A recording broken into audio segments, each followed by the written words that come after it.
আসসালামু আলাইকুম রহমতুল্লাহ। গত ক্লাসে আমরা এতটুকু পর্যন্ত আসছিলাম, তাই না? এই স্যালারি শিটটা পর্যন্ত আমরা এসেছিলাম। আজকের ক্লাসে আমরা অ্যাডভান্সলি একদম ঠিক এই স্যালারি শিটটার মতো আমাদের পুরো শিটটা করে ফেলবো ইনশাআল্লাহ। তো চলুন শুরু করা যাক। আমরা গত ক্লাসে যখন একটু পর্যন্ত আসছিলাম, এখানে আরো কিছু আমরা বলছি যুক্ত করব, ঠিক আছে? তো যুক্ত করার জন্য তার আগে আমরা এখানে একটু পড়ে নেই। আমরা গত ক্লাসে পড়েছিলাম হলো যে শরীফ সাহেবের মাসিক বেতন হলো যে বেসিক হলো 20,000 টাকা, তার সাথে তার যুক্ত হয় বাড়ি ভাড়া 20% দিবে তাকে, যাতায়াত ভাড়া 10%, চিকিৎসা ভাড়া 10% দেওয়া হবে। তার কাছ থেকে কেটে নেওয়া হবে 5% প্রভিডেন্ট ট্যাক্স, 10% প্রভিডেন্ট ফান্ড এবং অ্যাডভান্স যদি সে নিয়ে থাকে সেটা তার কাছ থেকে কেটে নেওয়া হবে। এখন আজকের স্যালারি শিটে আমরা আসতেছি যে এই ঘরে অর্থাৎ 20% থেকে 40% হবে। কেন হবে? আমরা জানি যে একটা ইউনিভার্সিটির ভিসি স্যার যেই পরিমাণ স্যালারি পান, একজন সিকিউরিটি কিন্তু সেই পরিমাণ স্যালারি পান না। কারণ কি? সিকিউরিটি এডুকেশনাল ব্যাকগ্রাউন্ড ওই পর্যায়ে না, কিন্তু একজন ভিসি স্যার ভিসি হতে গিয়ে বা একজন শিক্ষক ইউনিভার্সিটির শিক্ষক হতে গিয়ে তাকে অনেক পরিশ্রম করে এই পর্যন্ত আসতে হয়েছে, এই জন্য তার কিন্তু বেতনটা বেশি। তো যাক, এই জন্য আমরা বলছি যে সিকিউরিটি পাবে 20% থেকে কেউ 20, কেউ 40, তার বেতনটা ভ্যারি করবে। সেটা একটু এখানে লিখে দিছি, একটু খেয়াল করেন। এমএস কোম্পানির কোনো কর্মকর্তা কর্মচারীর বেতন যাদের বেতন 12,000-এর বেশি এবং 50,000 টাকার কম, 12,000-এর বেশি 50,000 টাকার কম, তাদের বেতন মূল বেতনের সাথে যুক্ত হবে কত? 20% বাড়ি ভাড়া যুক্ত হবে। যাদের বেতন 51,000 টাকার বেশি এবং 1,50,000 টাকার কম, তাদের দেওয়া হবে 30% বাড়ি ভাড়া।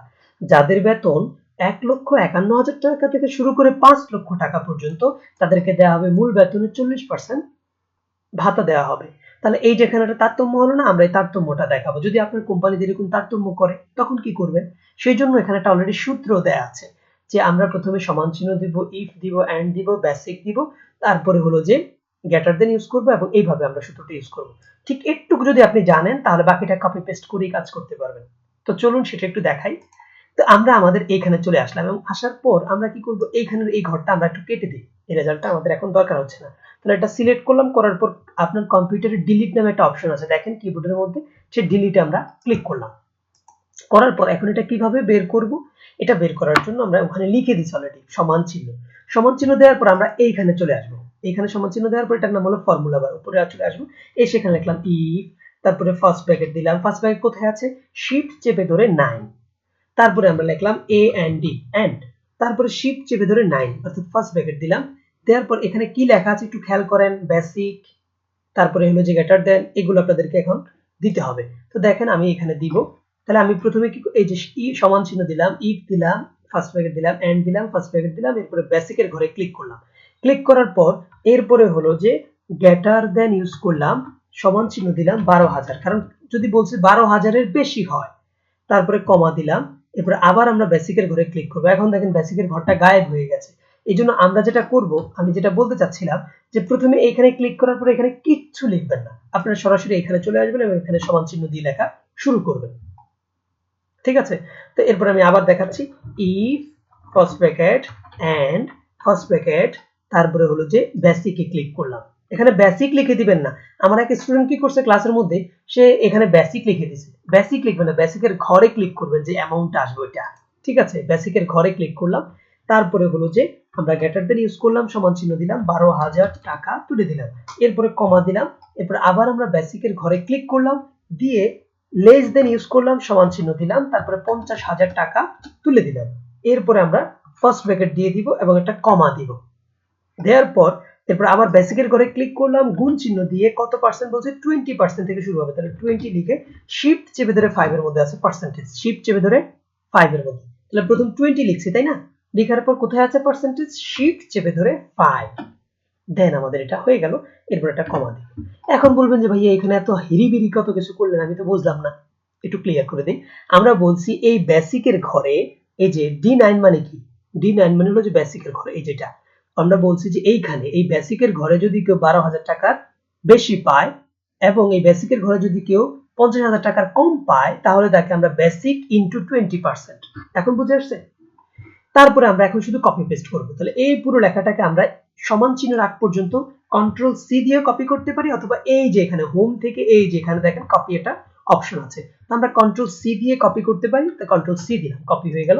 এরপরে এখানে কন্ট্রোল ভি দিয়ে পেস্ট করতে পারি, অথবা এই যেটাতে ক্লিক করলে পেস্ট হবে। এরপর আমরা এই ঘরে লিখলাম যদি কেউ এই ঘরে বেসিকের ঘরে ৫১,০০০ টাকা থেকে শুরু করে ১,৫০,০০০ টাকা পর্যন্ত পায়, তাহলে তাকে দিব আমরা কত ৩০%। বেসিকের ঘরে বেসিক কিন্তু ৩০% দিব। এরপর আমরা আবার লিখলাম যে কন্ট্রোল ভি দিয়ে পেস্ট করে লিখলাম এই ঘরে যদি কেউ ১,৫১,০০০ টাকা থেকে শুরু করে ১,৫১,০০০ টাকা থেকে শুরু করে যদি সে ৫ লক্ষ টাকা পর্যন্ত পায়, তাহলে আমরা তাকে দিব ৪০%। ৪০% লিখে দিলাম। শেষে যে কমাটা আছে, কমাটা উঠিয়ে দিয়ে একবার এন্টার দিলেন, ইয়েস চিহ্ন আসবে, আরেকবার এন্টার দিলে রেজাল্ট বের হয়ে যাবে। দেখেন এখন তার বাড়ি ভাড়া চলে আসছে এবং এইখানে আমাদের একটা সূত্র দেখাচ্ছে। এখন যদি আমরা ধরে এইভাবে টান দেই, একটা রেজাল্ট চলে আসছে। এখন এই ঘরগুলোতে ফলস চলে আসছে, ঠিক আছে? এই ঘরগুলোতে ফলস চলে আসছে। ফলস আসার কারণ কি জানেন? এখন যদি আপনি ধরেন যে আমি এই ঘরগুলো একটু কেটে দিই, তাহলে আপনাদের সহজে বোঝাতে পারবো। এই ঘরগুলো ফলস চলে আসছে। এখন এই ঘরে যদি আমি ১১,০০০ টাকা দিই, ১১,০০০ টাকা, এখন বাইরে ক্লিক করেন, ফলস কিন্তু যাচ্ছে না। যখনই আমি এই ঘরে ২২,০০০ টাকা দিলাম বা ২০,০০০ টাকা দিলাম, বাইরে ক্লিক করার সাথে সাথে একটা অ্যামাউন্ট চলে আসছে। কারণ আমাদের সূত্রই শুরু হয়েছে, এখানে সূত্রই শুরু হয়েছে ১২,০০০ টাকার উপরে, ৫০,০০০ টাকার নিচে। যখনই আপনি এখানে ১২ দিবেন, তাও দেখেন একটা রেজাল্ট চলে আসবে। বাইরে ক্লিক করেন, রেজাল্ট আসছে। কিন্তু যখনই আপনি ১১,৫০০ টাকা দিবেন, তখনও কিন্তু রেজাল্ট আসবে না। ওকে, তাহলে আমি আশা করি একটু পর্যন্ত আপনারা বুঝতে পারছেন। অর্থাৎ এই যে যদি হাউস রেন্টের মধ্যে ভিন্নতা আনতে চায় কোনো কোম্পানি, তাহলে আপনারা এটা বের করতে পারবেন। ক্লিয়ার বিষয়টা? ওকে, তারপরে আমরা পরবর্তী ঘর ওভারটাইম সম্পর্কে এখন আপনাদেরকে দেখাবো। ওভারটাইমটা আমরা বের করব।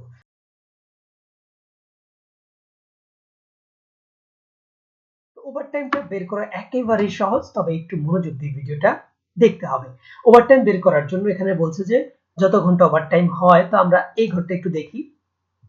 এখানে ওভারটাইম বাড়ানো হয়েছে। প্রথম ওভারটাইম পেমেন্ট, এই দুটো জিনিস আমাদের প্রথমে যুক্ত করতে হবে। তাহলে কেমনে যুক্ত করব? এই নেট স্যালারি ঘরটা আমরা এখন একটু কেটে দিই, কারণ আমাদের তো সব চেঞ্জ হয়ে যাচ্ছে, তাই না? তো দেখি না কি হয়, কোথায় গিয়ে আটকায়। এখানে ট্রান্সপোর্টটা পুরো লিখি, ট্রান্সপোর্ট। ওকে, লিখলাম। এটা একটু বড় করে দিই। ওকে, এই ট্রান্সপোর্টের পরের ঘরটাতে আমি চাচ্ছি যে কি, যে এইখানে আমরা একটা ওভারটাইম ঘর বের করব, যেটার মতো ট্রান্সপোর্টের পরে ওভারটাইম এবং ওভারটাইম পেমেন্ট, দুইটা ঘর আমাদের লাগবে। তাহলে আমরা কি করলাম, ট্যাক্সের ঘরে ক্লিক করার পর হোমে চলে যাব। হোম থেকে ইনসার্টে আসার পর এই যে ইনসার্ট সেল, এখানে দেখছেন cell row column, cell row column. তার আগে আপনাদের আরেকটু বলে দিই, এই যে এইখানে ক্লিক করলে এই যে একটা পুরো লাইন আসে, এই যে পুরো লাইনটা আসে না, এটার নাম হলো কলাম। অর্থাৎ এই যে এইটা পুরোটার নাম হলো রো, এবং এ এটা column, B column, C column, এই যে পুরো উপরে নিচে যেটা আছে এটাকে কলাম বলা হয়। এই যে ডি কলাম, ই কলাম, এফ কলাম, এই যে এফ ক্লিক করার পর পুরো যে সিলেক্ট হয়ে যাচ্ছে এটার নাম হলো কলাম। আর যখন আমরা দেখেন এই যে ১১, ১২ এগুলোতে ক্লিক করি, তখন এই যে এইভাবে লম্বা লম্বি সোজা হয় না, এই যেটার নাম হলো রো। আর এক একটা ঘরকে বলা হয় সেল। তো যাক, এগুলো ভাই জানার দরকার নেই, আপনি যেটা আজকে মূল উদ্দেশ্য সেটাই আমরা বলি। সেটা হলো যে এই যে এখানে যখন আমি ট্যাক্সে ক্লিক করলাম, ক্লিক করার পর আমি চলে যাব হোম থেকে ইনসার্ট থেকে এখন আমার একটা কলাম বের করা দরকার, ইনসার্ট শীট কলাম। এখানে ক্লিক করার সাথে সাথে একটা কলাম চলে আসছে, দেখছেন? আমার আরেকটা কলাম দরকার, তাহলে ইনসার্ট শীট কলাম, দুইটা চলে আসলো। প্রথমটা ঘরে আমি কি লিখতে হবে? প্রথম ঘরে লিখতে হবে ওভারটাইম আওয়ার। তাহলে আমি লিখে ফেলি ওভারটাইম আওয়ার। এরপরে হলো যে তাহলে একটা ঘর আমার লেখা হয়ে গেল। পরের ঘরে আসি, ওভার টাইম আওয়ার পেমেন্ট, ঠিক আছে, PAY। তাহলে প্রথম ঘরে লিখলাম ওভারটাইম আওয়ার, দ্বিতীয় ঘরে লিখলাম কি ওভারটাইম পেমেন্ট। এখন ওভারটাইম পেমেন্টটা কিভাবে করতে হবে আমরা সেটা একটু দেখা দরকার না? ওভারটাইমের ঘরে আওয়ারের ঘরে আমরা লিখবো ৩২ ঘন্টা, তো যত ঘন্টা হয়, তাহলে আমরা এটা লিখে নিলাম এখানে ৩২ ঘন্টা, অর্থাৎ যত ঘন্টা হয় আর কি আপনি ওভারটাইম করছেন সেটা। ওভারটাইম পেমেন্টটা গার্মেন্টস এর স্বাভাবিক যেটা হয় সেটা হলো যে নির্দিষ্ট টাকা ধরে তারপর এটা দেয়া হয়, ঠিক আছে, কে টাকা। এখন বলবেন যে ভাই ৮০ টাকা লিখলেন কেন, পার্সেন্টেজ আসছে কেন?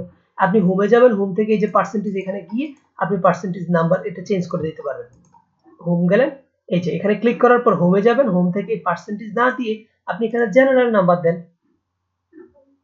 ঠিক আছে, জেনারেল দেন, অথবা এখান থেকে নাম্বার দেন।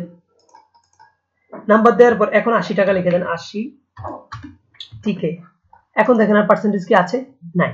তো যাক, আমরা যদি ৮০ টাকা করে একটা নির্দিষ্ট বেতন হয় তাহলে কিভাবে বের করব, এটা এখানে অলরেডি দেয়া আছে। প্রথমে আমরা দুইটা সিস্টেম আপনাদের ওভারটাইম দেখাবো। একটা হলো যে নির্দিষ্ট বেতন 50 টাকা আকারে যদি ধরা হয় তখন এইভাবে, আর যখন অন্যরকম বেসিক আকারে হয় তখন সেভাবে। তাহলে ওভারটাইম ইনটু 50% বা 80 টাকা, এখানে আমরা 80 আনছি না, 80 টাকা, তাহলে ওভারটাইম ইনটু 80। তাহলে আমি কি করব, প্রথমে সমান চিহ্ন দিলাম, ওভারটাইমে ক্লিক করলাম, গুণ চিহ্ন দিলাম, তারপরে 80 লিখে দিলাম। তাহলে আবার বললাম ইনটু, সমান চিহ্ন দিলাম, আমি আবার দেখাই, প্রথমে সমান চিহ্ন দিলাম, ওভারটাইমে ক্লিক করলাম, গুণ চিহ্ন দিলাম, এরপরে 80 লিখে দিলাম, দিয়ে এবার যখন এন্টার চাপবো তখন তার একটা ওভারটাইম চলে আসছে। এখন যদি এভাবে ধরে আপনি টান দেন তাহলে অটোমেটিক বাকিগুলো শূন্য আসবে। আপনি যদি দেন এখানে কেউ 10 ঘন্টা করছে তাহলে অটোমেটিক এখানে একটা রেজাল্ট চলে আসছে। এখানে যদি দেন কাউকে যে 15 ঘন্টা করছে, বাইরে ক্লিক করেন, অটোমেটিক রেজাল্ট চলে আসছে। আমি কি ওভারটাইমটা বুঝাতে পারছি? এখন আমরা আরেকটা ওভারটাইম সিস্টেম দেখাবো আপনাদেরকে, এটা অ্যাডভান্স লেভেলের, সেগুলো বেসিক দিয়ে সমান চিহ্ন বেসিক ইনটু ভাগ 26, কারণ আমাদের কর্মদিবস কয় দিন? 26 দিন। কর্মদিবস কয় দিন? 26 দিন। তাহলে এই 26 দিলাম, তারপরে দিনে কয় ঘন্টা কাজ করতে? 8 ঘন্টা। এইভাবে আপনারা করে নেবেন, অর্থাৎ এক মাসের মধ্যে 26 দিয়ে ভাগ করব, অর্থাৎ দিনে প্রকাশ করবে এটাকে, তারপরে ঘন্টায় প্রকাশ করব, তারপরে রেজাল্টটা বের করব।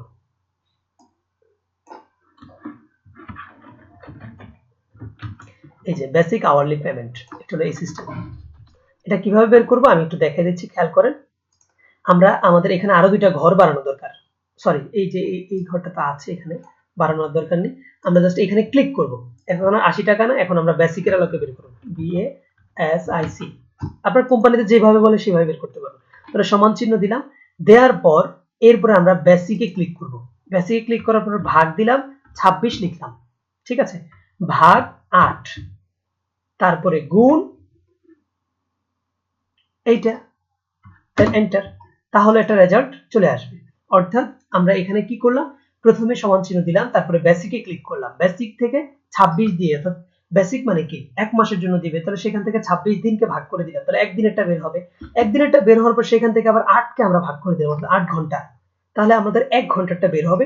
এরপরে গুণ দিয়ে আমরা যত ঘন্টা এখানে আবার কাজ করছি এটাতে ক্লিক করলে আমাদের একটা রেজাল্ট বের হয়ে যাবে। এইভাবে আপনারা বের করতে পারেন। তো এখানে আমি দুইটা সিস্টেম দেখাইছি ভাই, যেটা আপনার ভালো লাগে বা আপনার কোম্পানি যেটা চায় সেটা আপনি দিয়ে নেবেন। আমি কি বোঝাতে পারলাম? এবার চলে আসি আমরা অ্যাবসেন্ট ডিডাক্ট।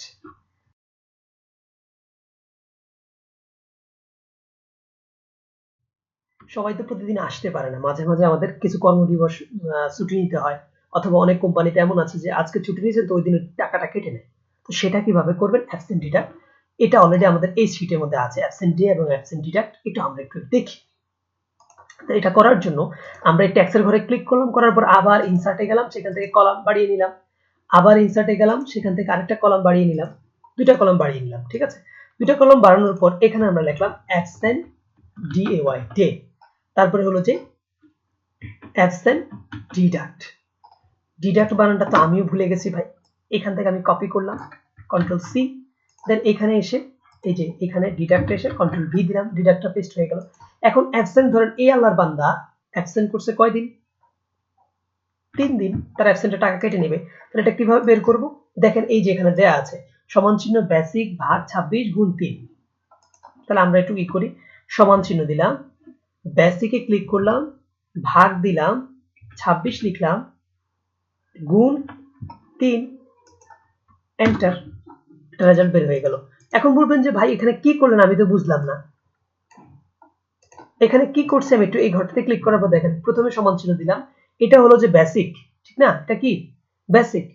তাহলে বেসিক থেকে 26 দিনকে, 26 দিন কাজ করতে না, 26 দিনকে ভাগ করে দিলাম, তাহলে একদিনেরটা বের হলো, গুণ দিয়ে 3 দিনেরটা করে নিলাম, তাহলে 3 দিনেরটা বের হবে, ঠিক আছে। এরপর এন্টার দিলাম, তাহলে আমাদের এখানে একটা রেজাল্ট অলরেডি বের হয়ে গেছে। এখন ধরুন যে এই ব্যক্তি 5 দিন অ্যাবসেন্ট করছে, তাহলে তার একটা রেজাল্ট বের হয়ে যাবে। তাহলে এইভাবে আমরা এই ঘরে ক্লিক করলাম, এইভাবে ক্লিক করলে 5 দিন দেখেন ওনারটা মাইনাস হয়ে যাচ্ছে। তাহলে এইভাবে আমরা প্রত্যেকের দিনটা মাইনাস করে নিতে পারি। তাহলে আমি আশা করি একটু পর্যন্ত আপনাদের বুঝে আসছে, এবং ওভারঅল পুরো ভিডিওটা আপনাদের বুঝে আসার কথা, যে আমরা এক এক করে ধরে ধরে আপনাদেরকে সবটুকু বোঝানোর চেষ্টা করছি। এখন এই ঘরটাতে আমাদের কিছু আরো কিছু মানে সৌন্দর্য বর্ধন আছে, আমরা সেগুলো একটু আপনাদেরকে দেখাই দিই, তাহলে মজা পাবেন বেশি করে। তাহলে আমি কি করলাম, যেটুকু পর্যন্ত লাগবে না একটু আমি ডিলিট করে দিই, হ্যাঁ, লেখাটা সিলেক্ট করলাম, ডিলিট দিলাম, চলে গেছে। এখন এটাকে আমি একটু সুন্দর করে সাজাতে চাই, তাহলে এটাকে সুন্দর করে সাজানোর জন্য এই পুরো লেখাগুলোকে আমি সিলেক্ট করলাম। সিলেক্ট করার পর আমি চলে যাব হোম, হোম থেকে এই যে বক্সে ক্লিক করে অল বর্ডার, অল বর্ডারে ক্লিক করার পর দেখেন আমার পুরো এটা বর্ডার হয়ে গেছে, ঠিক আছে, পুরোটা বর্ডার হয়ে গেছে, বর্ডার হয়ে গেছে না। এরপরে আমরা যদি এই ঘরটাকে বড় করতে চাই লেখাগুলোকে, তাহলে জাস্ট এই যে এখানে একটু বড়, এখানে ক্লিক করার পর এখানে একটু বড় ক্লিক করলাম, একটু বড় ঘর হলো। এই ঘরগুলোকে একটু বড় করতে চাইলে এখানে ক্লিক করলাম, এই বড় এতে ক্লিক করলাম, একটু বড় হয়ে গেল। তাহলে দেখেন এভাবে আমরা খুব চমৎকার করে বের করতে পারি। একটা জিনিস কিন্তু বাকি রয়ে গেছে, এটা কেউ বলেন নাই, সেটা কি জানেন? Net salary. এটাই তো আমাদের টার্গেট, নাহলে ভাই পকেটে মাস শেষে কেমনে টাকা আসবে?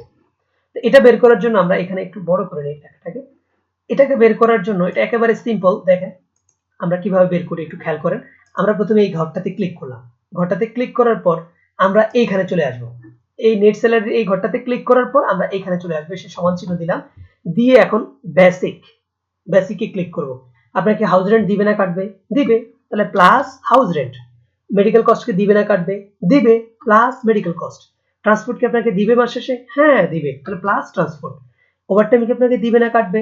ওভারটাইমের এখানে হিসাব নেই, ওভারটাইমের টাকাটা নেওয়ার দরকার। তাহলে কি করব? প্লাস ওভারটাইম পেমেন্ট, কারণ এটা আপনাকে দিবে, তাই না? এখন ওভার অ্যাবসেন্ট ডে, যেদিন অ্যাবসেন্ট করছেন এটা আপনার থেকে কেটে নিবে না, ডে তো আর কাটবে না, টাকাটাই না কাটবে, এই টাকাটা। তাহলে মাইনাস এই ডেটাতে দিলাম। দেখেন এখানে কিন্তু বিষয়টা মাইনাস অ্যাবসেন্ট ডিডাক্ট। এরপর ট্যাক্স কি আপনাকে দিবে না কেটে নিবে? কেটে নিবে, মাইনাস ট্যাক্স। তারপরে প্রভিডেন্ট ফান্ড কি দিবে না কেটে নিবে? কেটে নিবে, মাইনাস প্রভিডেন্ট ফান্ড। তারপরে এই অ্যাডভান্স কি আপনাকে দিবে না কেটে নিবে? কেটে নিবে, তাহলে মাইনাস অ্যাডভান্স। দেন এন্টার। এরপরে যখন আপনি এখানে ধরে এভাবে টান দিবেন, যত মানুষের ধরে টান দিবেন তত রেজাল্ট চলে আসবে। এখন ধরেন যে আপনার অফিসে নতুন করে একজন লোক আসছে, তাকে আপনি ড্রাইভার, গাড়ির ড্রাইভার, DRIVER ড্রাইভার আসলো, তার বেসিক দিলেন হলো যে 22,000 টাকা, 22,200 টাকা। দেখেন সাথে সাথে এখানে 22,200 দেওয়ার সাথে সাথে এখানে একটা রেজাল্ট যুক্ত হয়ে গেছে, কিন্তু বাকিগুলো সে পায়নি। যখনই আমরা এখানে ধরে এভাবে টান দিব, দেখেন এই প্রথম ঘর থেকে ধরে যখন টান দিব, তখন দেখেন তার এটা আরেকটু বেড়ে গেছে। যখন মেডিকেল কস্টটাতে এই যে এখানে ধরে এখানে আরেকটু টান দিলাম, দেখেন তার বেতনটা আরেকটু বাড়ছে। যখন ট্রান্সপোর্টের এখানে ধরে এভাবে টান দিব, তখন তার বেতনটা আরো বাড়ছে। যখন ওভারটাইম পেমেন্ট এখানে ধরে আরো টান দিলাম, তখন আরেকটু বাড়ছে। খেয়াল করেন অ্যাবসেন্ট ডিডাক্টর ধরে ধরে এখানে যখন টান দিলাম, তখন একটু কমবে মনে হয়। তারপরে ট্যাক্সে যখন ধরে টান দিলাম, এই দেখেন এটা আরেকটু চেঞ্জ হচ্ছে। সরি, এখানে ট্যাক্সের অ্যামাউন্টটা দেখছেন, একটু ভুল করলে কিন্তু এক্সেল রেজাল্ট দিবে না। এক্সেল খুব সহজ সরল, কিন্তু একটু ভুল করলে সে রেজাল্ট দেয় না, একটা কমা ভুল হলে সে রেজাল্ট দেয় না। দেখেন এই যেগুলো চেঞ্জ হচ্ছে, এবং অ্যাডভান্সে এসে যদি সে অ্যাডভান্স নেয় তাহলে আমরা দিব। তাহলে দেখেন এই 22,000 টাকা স্যালারি তার 27,000 পর্যন্ত চলে আসছে। এখন ধরলাম যে সে 5,000 টাকা বা 10,000 টাকা সে কি করছে, আমাদের কাছ থেকে অ্যাডভান্স নিয়ে নিছে, তখন তার এটা অ্যামাউন্ট মাইনাস হয়ে গেল। এখন এই ঘরে এসে ধরুন আরেকজন যুক্ত হয়েছে, তাকে আমরা 15,000 টাকার একটা স্যালারি দিব আমরা তাকে। দেখেন ক্লিক করার সাথে সাথে এই 15,000 টাকা থেকে তার 18,000 টাকা পর্যন্ত চলে আসছে। তাহলে আমি ওভারঅল সব বুঝাতে পারছি না? আর আরেকটা জিনিস যেটা সর্বশেষ আমি বলবো, যে এইখানে যেটা আছে না, এই যে এইখানে যেটা, এটা যদি আপনার কোম্পানি বলে মেডিকেল কস্টের ক্ষেত্রে হবে, ট্রান্সপোর্টের ক্ষেত্রে হবে, তাহলে এই সূত্রটা আপনারা এইখানে যে সূত্রটা শিখাইছি না হাউস রেন্টের, এটা সবগুলোতে ইউজ করবেন যদি আপনার কোম্পানি বলে। তাহলে ওভারঅল আমি আশা করি আপনাদের এই পুরো বিষয়গুলো বুঝে আসছে। যদিও বিষয়টা একটু কঠিন ভাই, এটা একটু কঠিন। তো স্যালারি, শুধু এই স্যালারি শিটের জন্যই কোম্পানি নিয়োগ দেয়, একজন দুজন, এক একটা কোম্পানিতে 5 জন 7 জন পর্যন্ত লোক নিয়োগ দেয় শুধু স্যালারি শিট নির্ণয় করার জন্য, যাতে করে এখানে ভুল না হয়। কারণ একটা ভুল হলে পুরো কোম্পানি অনেক লস হয়ে যাবে। তো আমি আশা করি আপনাদের বেসিক স্যালারি শিটটা অনেক মজা লেগেছে। এটা দেখে একটু কষ্ট হলেও আপনি একটু মনোযোগ দিয়ে ফার্স্ট ক্লাস ভিডিওটা দেখেন, আশা করি আপনি সফল হবেন ইনশাআল্লাহ। আর আপনারা এমএসসি স্কুলকে, আপনার এমএসসি স্কুলের পক্ষ থেকে আপনাকে ধন্যবাদ। আর যদি কেউ চান, আপনি অথবা আপনার কোনো ছোট ভাই আছে যিনি কম্পিউটার সম্পর্কে একেবারে জানেন না, তার জন্য আমি একটি স্পেশাল গ্রুপ তৈরি করে রাখছি, যে গ্রুপে মাত্র 500 টাকা দিয়ে এসে একদম বেসিক টু অ্যাডভান্স লেভেলের Microsoft Word, Excel, PowerPoint, access সব শিখতে পারবে ইনশাআল্লাহ। আমি সবগুলো ভিডিও করে গ্রুপে, সিক্রেট গ্রুপে ধারাবাহিকভাবে দিয়ে দিছি। তো সেখান থেকে সে চাইলে শিখতে পারে। আপনার জন্য ছোট ভাই বা আপনি নিজে অথবা আপনার কোনো ছোট ভাই বা কেউ যদি শিখতে চায় এই গ্রুপটাতে, গ্রুপটার নাম হলো যে আমি নিচে দিয়ে দিলাম, আপনি এই গ্রুপটাতে, ফেসবুক গ্রুপটাতে জয়েন করে নেবেন। আর সেখানে 500 টাকার একটা অ্যামাউন্ট আছে, আপনারা নিচের দেয়া নাম্বারে অথবা ওই গ্রুপটাতে গিয়ে সেখানে একটা নাম্বার দেওয়া আছে, সেই নাম্বারে টাকাটা পেমেন্ট করে যুক্ত হয়ে যাবেন। আপনাদের জন্য শুভকামনা। আল্লাহ হাফেজ। আসসালামু আলাইকুম ওয়া রাহমাতুল্লাহ।